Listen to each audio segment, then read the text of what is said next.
IFM Noticias.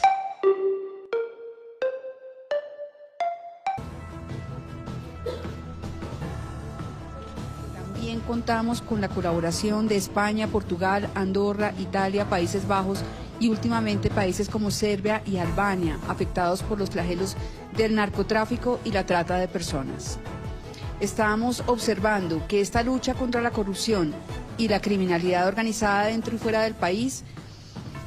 ha generado un contraataque sin precedente contra los servidores de la entidad y la propia Fiscal General de la Nación.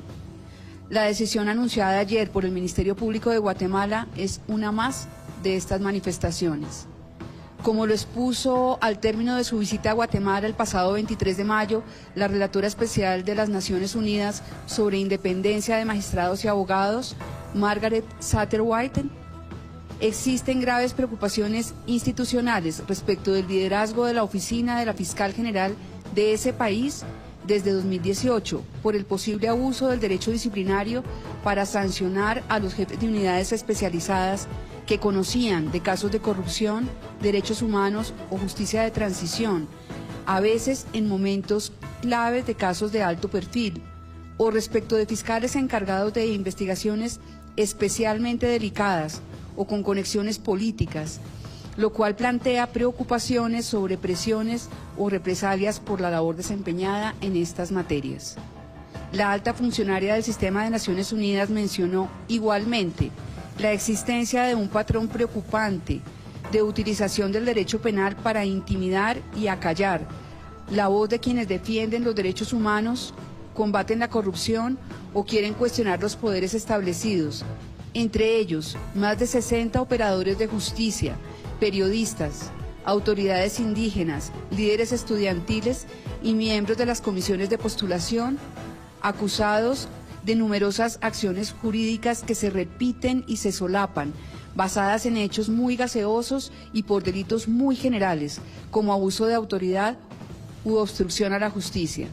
En este contexto conocimos la decisión emitida por la Sala Tercera de Apelaciones de Guatemala, la cual constituye una flagrante violación a los términos del acuerdo entre la Organización de las Naciones Unidas y el Gobierno de Guatemala, relativo a la creación de la Comisión Internacional contra la Impunidad de Guatemala, CICIG, de la cual hice parte entre enero de 2014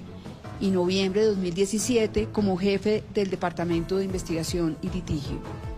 El artículo 10 de ese acuerdo, suscrito en la ciudad de Nueva York el 12 de diciembre de 2006, establece que el comisionado o comisionada y el personal internacional de la CICIG tendrán inmunidad de jurisdicción penal, civil y administrativa de conformidad con la Convención de Viena sobre Relaciones Diplomáticas de 1961. Adicionalmente, incluye inmunidad de arresto o detención personal e inmunidad de toda acción judicial respecto a actos realizados en el desempeño de la misión, incluso, abro comillas, después de que la comitiva haya dejado de prestar servicios a la CICIG. En este sentido, la determinación del Tribunal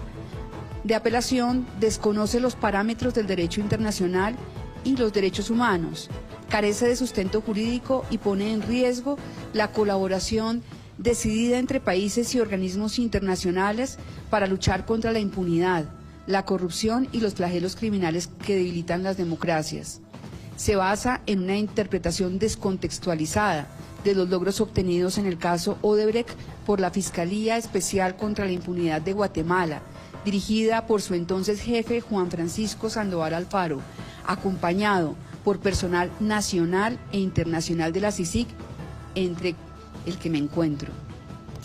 En este caso se construyó y desarrolló una metodología de investigación que permitió rastrear y documentar la ruta del dinero entregado como soborno por la constructora brasileña a altos funcionarios del Estado guatemalteco.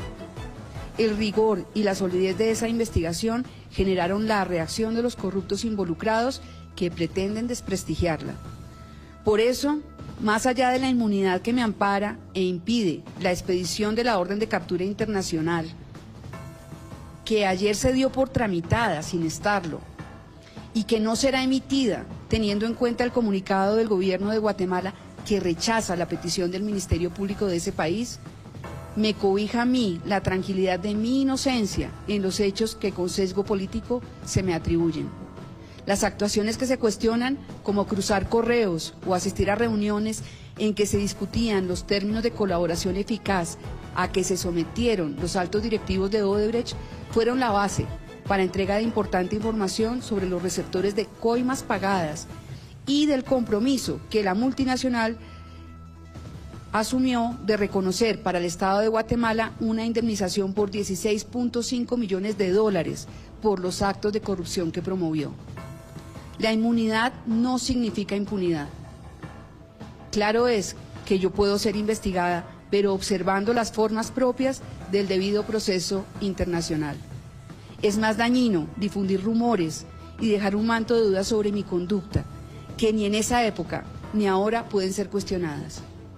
Hago un llamado a la sensatez, al respeto por los compromisos asumidos conforme a la Carta de Naciones Unidas y a la consolidación de caminos de colaboración legítimos y lejanos de la criminalización emprendida contra personas que luchan contra la corrupción, advertida hace una semana por la relatora especial de la Organización de Naciones Unidas, Margaret Satterwhite. Agradezco el respaldo incondicional de quienes creen en las instituciones. FM Noticias.